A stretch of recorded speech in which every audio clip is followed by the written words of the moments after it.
Shiv Nadar was born on July 14, 1945, in the tranquil village of Mulaipozi, a village located in the state of Tamil Nadu, around 10 kilometers away from the metropolis of Tiruchendur. He received his schooling from a myriad of different institutions.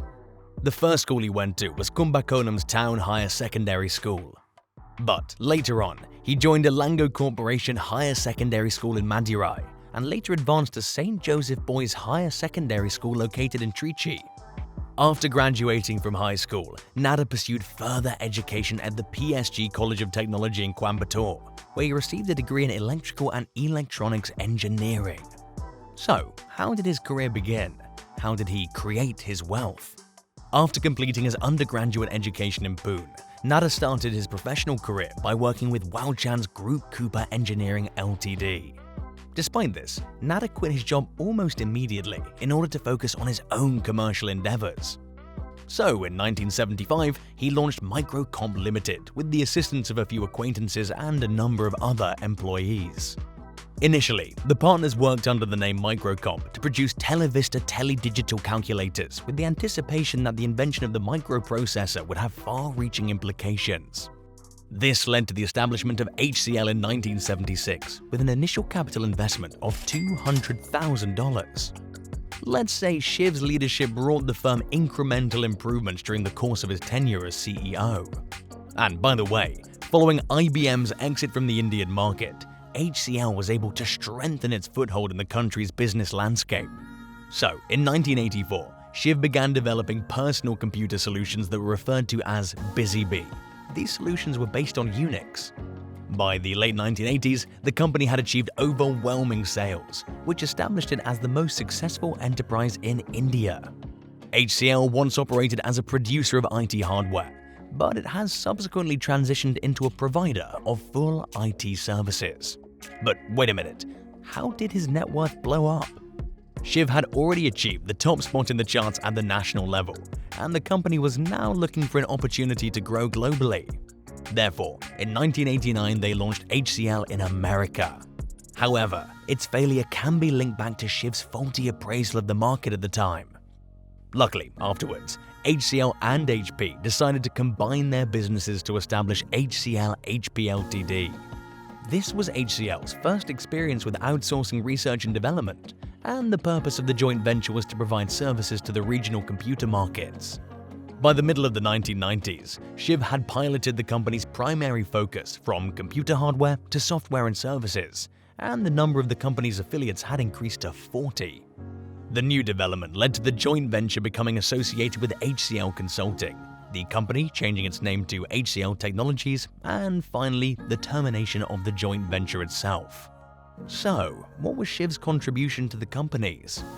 Because of Shiv's contributions, HCL was the second largest information technology business when it went public in the year 1999.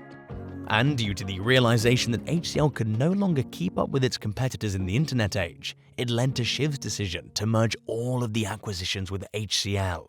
But up to 2005, HCL's performance in this area had been below average, despite the fact that the company had strengthened its position through acquisitions such as Doi Software Limited and Apollo Contact Center.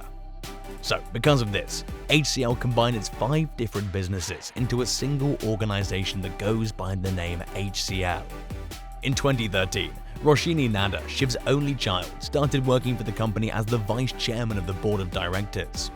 He later on became chairman in 2020 after Shiv stepped down. Anyway, what else does Shiv do apart from establishing giant companies? The philanthropic activities that an individual does can bring about significant benefits for their company. The kindness that Shiv exhibits is well known across the community. According to the findings of the Huron Research Institute, he was recognized as being India's most philanthropic individual in 2016. This all started in 1994, when he formed the Shiv Nadar Foundation with the intention of assisting disadvantaged children living in both urban and rural areas by providing financial support for the establishment of a number of educational and cultural organizations. Basically, the mission of the foundation is to improve the quality of life in India. Education has consistently been one of his primary focuses throughout his life. He was quoted as saying that education is and will be the most effective weapon for individuals and societal change, and that everyone should do all in their power to encourage education. He has even started the Vidyangyang School in Uttar Pradesh, which currently provides financial assistance and education to 200 underprivileged students. And that's not all. He gave a sizable contribution to the charitable work being done by the foundation. But has he received any honors for his outstanding work? Well, in recognition of his outstanding contributions to the information technology sector, in 2008, Shiv was presented with India's third highest civilian honor, the Padma Bhushan. And in the next year, 2007, Madras University conferred an honorary doctorate to him. Surprisingly, in the same year, he also took home the prize for Entrepreneur of the Year from E&Y. Shiv was also given the CNBC Business Excellence Award, and then in 2010, he was given the DataQuest Lifetime Achievement Award for his work.